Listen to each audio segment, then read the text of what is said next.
Hello, everyone, and welcome to another episode of my book chat. I have another fantastic guest to chat with today. I'm going to bring her in and let her introduce herself. Oh, So, hey. madam, go ahead and tell us about yourself. Sure, Maddie. Thanks for having me on your podcast. I think it's amazing what you do. And I love your title, The Chapter Goddess.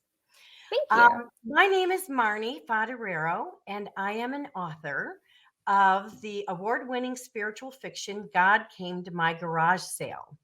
And I'm so pleased it just won the 2022 Hollywood Book Fest Ooh, award for a final, let's see, for runner up. And then in 2020, it won the Best Books Award with American Book Fest. And it's also a five-star reader's favorite. So I'm just so excited that that first writing endeavor, resonates with some people. But I'm also the author of a 5-book series called True Deceit, False Love. And that addresses, issues regarding family trauma, and so it's very different genre, but really enjoy the writing process and so excited to be an author. that is exciting. And a lot of people don't realize how much work goes into writing a book. Mhm. So, tell me about the inspiration behind your book, God Came to My Garage Sale. Where did that come from? Yeah, sure. Well, I was close to retiring from my 35-year career as a special education teacher at the high school level in the Chicago suburbs. Mhm. And 12 of those years, I was a university graduate school professor. So, I'm familiar with reading and writing. I had to do, write a big dissertation for my doctorate degree. And, but I never really thought about writing a book. But I had some major experiences, some spiritually transformative encounters that happened at a garage sale when I was kind of in a transition in my life. And that prompted me to do a lot of research on near death experiences or STEs. And um, my experiences were so profound, just like anyone who has some of these transformational experiences. You want to talk about it, you want to speak about it, you want to write about it. And that's when I wrote my book, God Came to My Garage Sale. And it's about an atheist woman, loses everything, has a garage sale, and miracles happen. And it makes her question, is there something bigger going on in this world? So really, I look at it as a crossover book. It's not a religious book. I would say it's spiritual, but it's for the everyday person that asks the everyday questions that we all ask. Is there something more going on? That is interesting, and the fact that that experience happened at a garage sale is even more fascinating because you never know where you're going to run into something like that and that happen. Yeah. So, how long did it take for you to write this book after the incident? Well, I would say when I had the garage sale, it was 2014, and then it was eventually published with Balboa Press, which is a division of Hay House, in 2019. So that's the Hmm. timeline. I was busy though, doing a lot of other things during that time. I was finishing up my education career, but I also moved from a lifetime in the Chicago suburbs to the Caribbean. So Ooh, I was busy living life and writing at the same time, and I was so honored that James Redfield, the best-selling author of the Celestine Prophecy and the 10th Insight, he endorsed my book along with a few other people, and that really gave me the validation that yeah, I had something to say, and it would probably resonate with a wider audience. And actually, I'm in talks right now for the book to become a movie. So ooh, we'll see where that takes me. that is fascinating. Congratulations on that, because that's Yeah. that's a huge thing. Well, we'll see. It hasn't happened yet, but it's in the works. Well, with it being in the early stages of like transferring into a movie, what are some of the things you've learned about that process? Not a whole lot yet, just that you really need to seek out who your audience would be, and then learn, what are who are some of the directors, and who are some of the movie producers that do this kind of genre, this type of movie. So, there's a lot of research that goes into it. But I will tell you, just recently, I was given another one of these signs and synchronicities where I had been trying to manifest.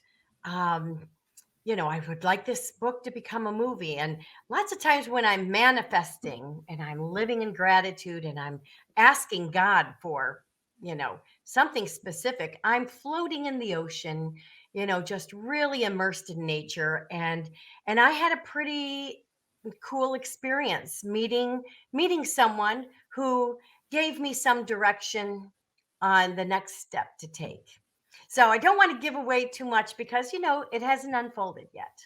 But I think being aware, you have to do some research, of course, and but you also have to really, in your heart of hearts, believe that you have something that would be of value to be shown in a different medium other than in a book.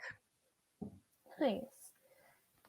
And I have to ask about the transition from Chicago to where you are now and the Yeah. writing that went into it. Do you feel like that may have influenced some of what went into your story, moving from like where it's cooler to a warmer climate, better climate?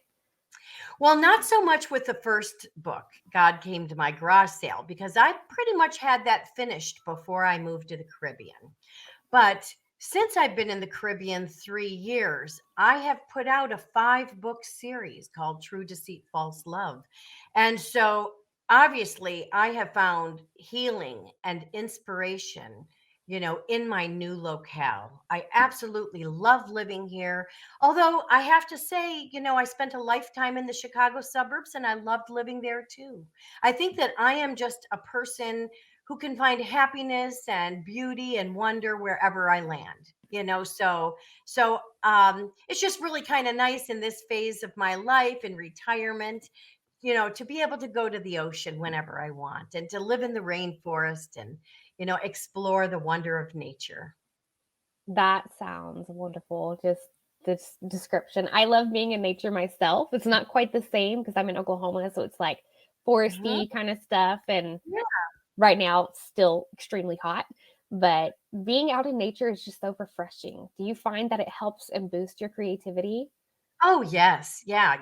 In fact, I have this gorgeous writing desk and I never sit there to write. I always go out where I'm overlooking the ocean and I'm in the trade winds and the breeze and in the sunshine. So I think my environment is definitely inspirational. But I've spent some time in Oklahoma as well, and there are beautiful places there too. Just like I said, you can find beauty wherever you are. That is true. And it's always fun to go find those and explore. Hmm. So, living life in the Caribbean, I'm super curious about this because I've never got to go there. What is your favorite thing about living there?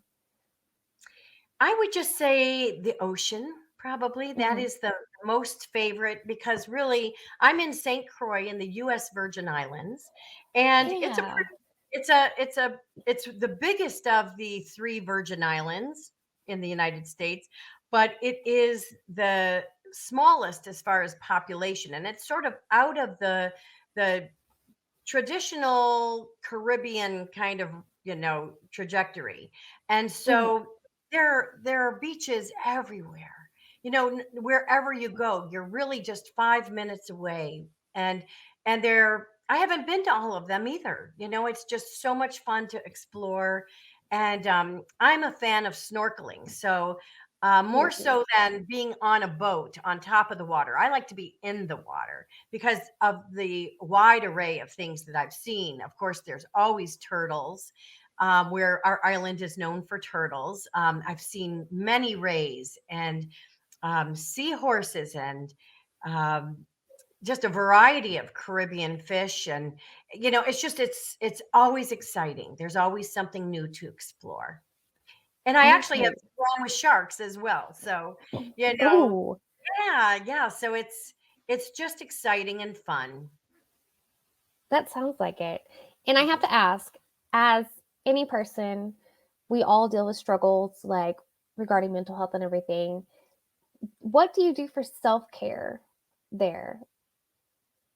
I do a lot of things for self care, especially because I am a survivor of domestic violence, narcissistic abuse, parental alienation, and intergenerational family trauma. So I actually have learned through my traumas to take good care of myself physically, mentally, and spiritually.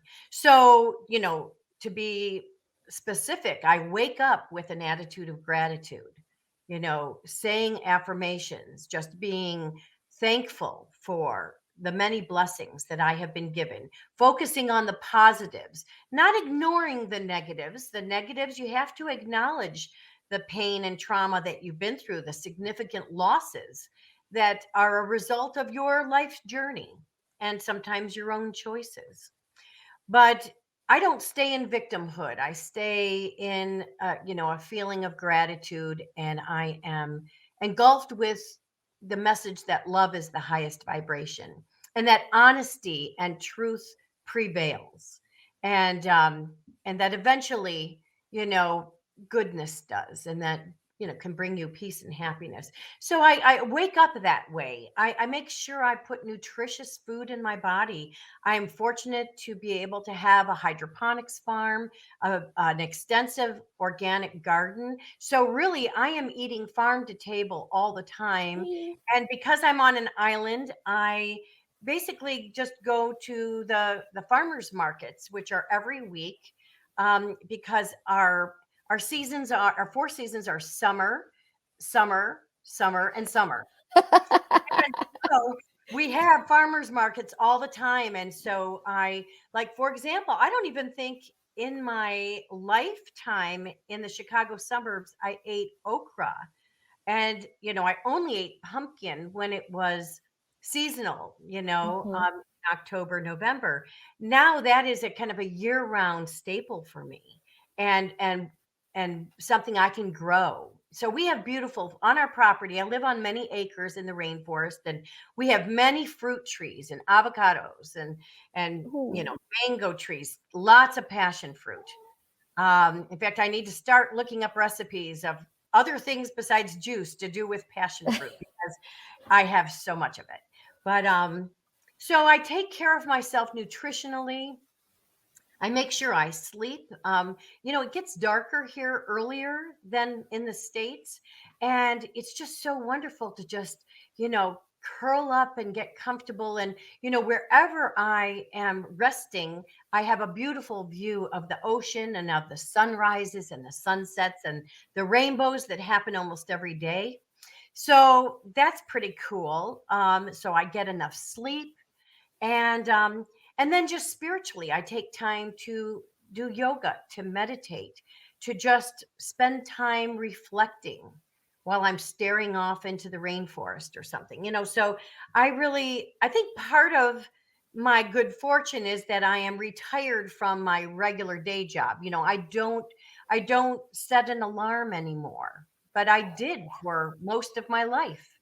And time was always kind of a constraining factor, and I don't really have that here. I have the freedom to just let nature set my clock. That's honestly the best, like letting nature set your clock, your body. Because I've read something, it was a research article about how it functions better when it, like when you get up with the sun and you go to bed, like when it sets, and actually to reset your body. There, it recommended going and staying in a tent without alarms or electronics or anything, and just go with the flow of the day. And that's really cool and exciting that you get to do that, because I would Right. love to do that. Absolutely would love to do that. Right.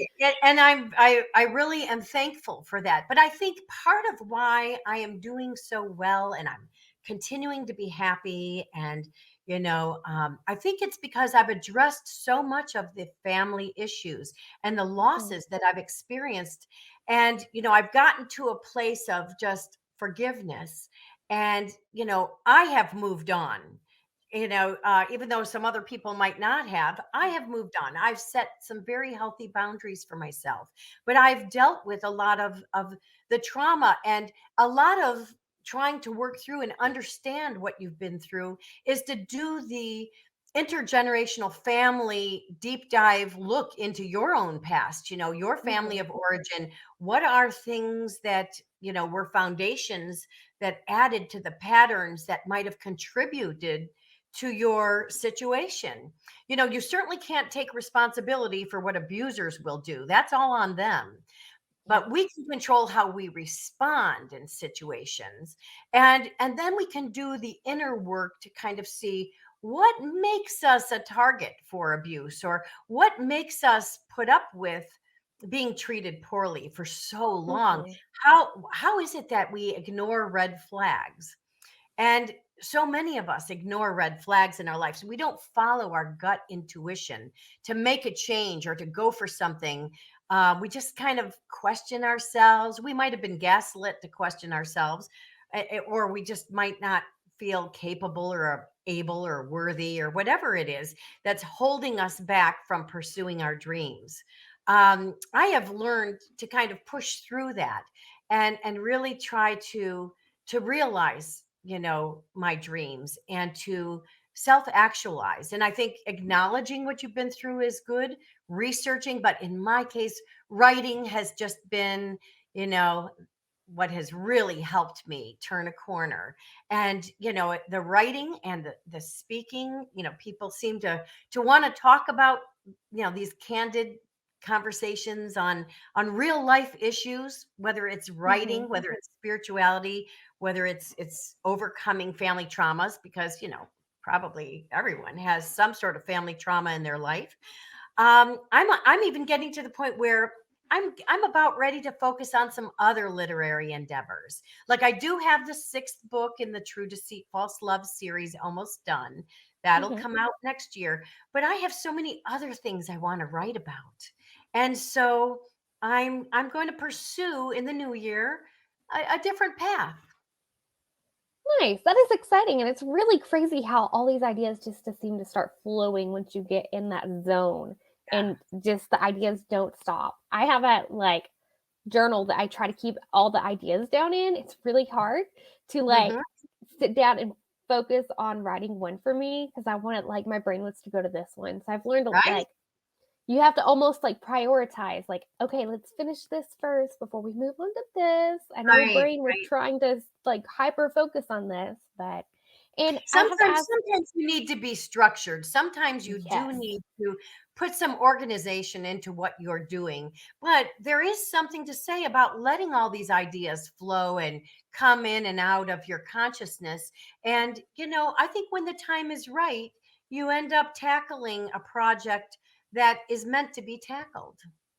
Yep, I have to agree with that because, as you said, you mentioned writing was kind of a healing thing for you. Things come up in a lot of, like, what authors write, and they realize, "Oh, that's a problem in my own life." Like, I Right. manifested that in this character that I've created, and it kinda makes you, like, stop and think about that. And I found myself I thanks from my high school days, because I have a story that I was a contemporary romance kind of romantic comedy thing that I started writing, and something came up in that, and I was like, "Whoa, wait a second, what?" But Yeah. it was I had to put myself back in, like, my high school thing, like, high school mindset, because a lot of the characters are getting together for their 10-year high school reunion, so a lot of, like, talking stuff is coming up from that, and it was just really weird that that jumped out at me, and it was like, Yeah, "Okay, but it's well." actually very natural because, even fiction stories have some sort of grounding in reality. You are bringing some experiences to developing your characters or developing the plot, and that's okay, and actually, God Came to My Garage Sale is very much inspired by true experiences that happened, Yeah. and speaking of high school, I actually incorporated numerous experiences from my high school and my childhood, and my college years throughout this spiritual fiction, where the character, has a miracle experience, but then reflects back on her life and experiences that Ooh. she had. And so it's it really was very cool. It was very, very fun to, interweave some of my real experiences and emotions into, a fictional story. That is amazing. Have you found yourself writing a scene that's brought you to tears? I think all of the scenes in that particular book did, because in writing about it and editing and editing and editing and editing, Yeah, as you know, it's that is never goes on ending. never ending. Even after the book is published, you're like, I wish I would have switched Yes. that. Yeah, so I try not to get too stuck on that. I need to at some point just say, okay, I'm done. I I have to let the publisher know, here it goes.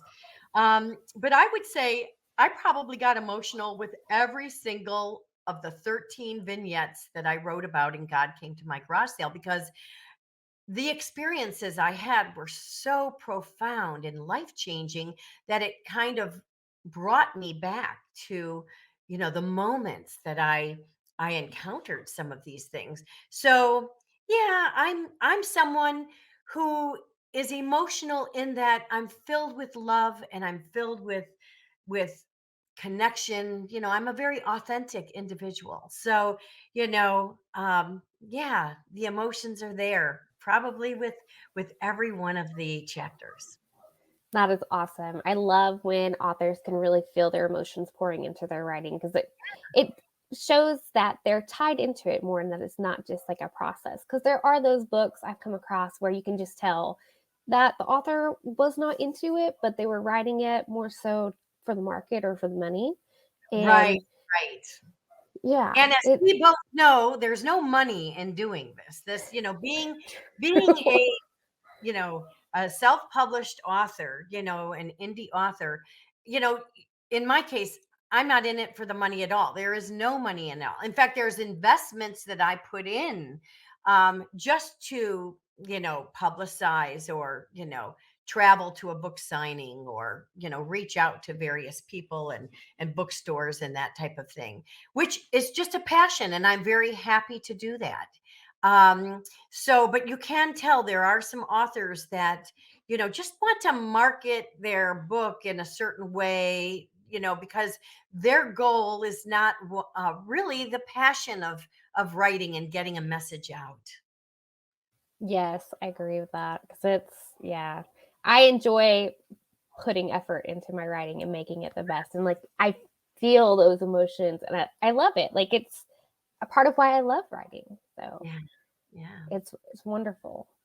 So Mhm. your books, you said you have God Came to My Garage Sale, and what was the other books? True Deceit, False Love is the 5, soon to be 6 book series. And then I'm also a co author in 6 anthology books that have made Ooh. international bestsellers. So that's a very cool thing that I never knew about before I got into this, that there are people that want to do anthology books where you contribute a chapter or an essay to a larger volume that includes other people's chapters and essays, and usually they are theme based, but not always. And that has been so cool because it has really introduced me to a wide variety of other writers and just this whole other kind of multi-author kind of situation. And that's been a lot of fun. I've made some pretty amazing connections. And then as a result of one of the books, I was inducted into the in 2022, I was inducted into the International Best-Selling Authors Organization. And that did not happen with the books I did on my own, but it did happen as part of, contributing as a co-author in one of the anthology books. So that was a really neat honor in itself. Although, if you can't tell already, I'm someone who doesn't really need the external validation. I'm someone very much internally driven. And that's a good thing. But to have that external validation is it's nice too. Um, Yeah.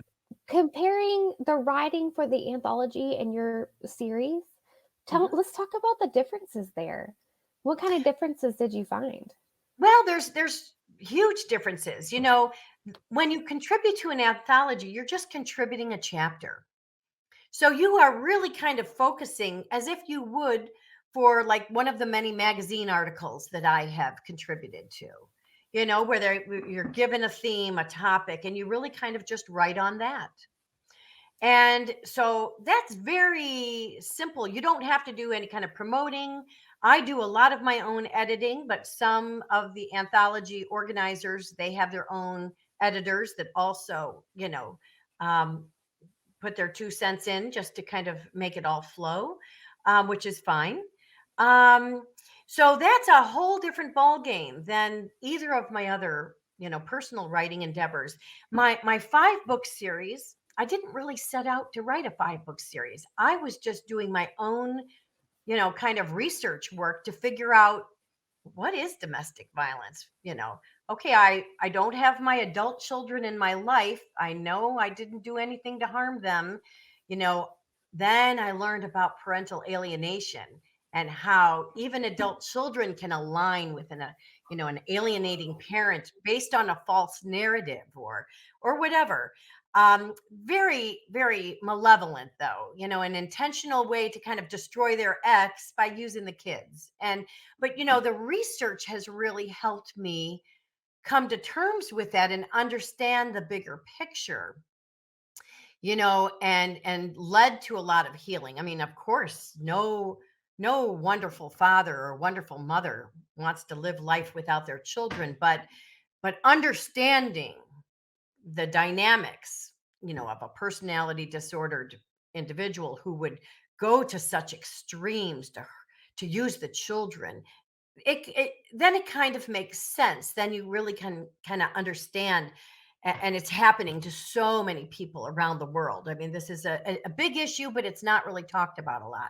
But anyway, I was researching, just to try to understand. I didn't even know really what narcissism was. And so in my research, I would write down a term or a phrase, just to look it up later and connect the dots to my own experience. And before I knew it, I had 100 to look up. And then the list grew to 1,000. And then after it was over 15,000, I was like, okay, wait a minute here. This is helping me understand. Maybe it'll help someone else. And so my first book in the series is 15,555 terms and phrases on domestic violence, narcissistic abuse, parental alienation. And so a natural offshoot with that was trying to understand the terminology. And I love acrostic poems. And I've written acrostics my whole life, where you write a word vertically and connect a sentence or a thought to it. And so I ended up writing my second book, which I picked 13 words and phrases for each letter of the alphabet. So that's the teacher in me kind of getting myself organized. Yeah. So I think the number comes out to 338 acrostic poems, but I've written them not as like a personal tell all anything. I've written them from various perspectives.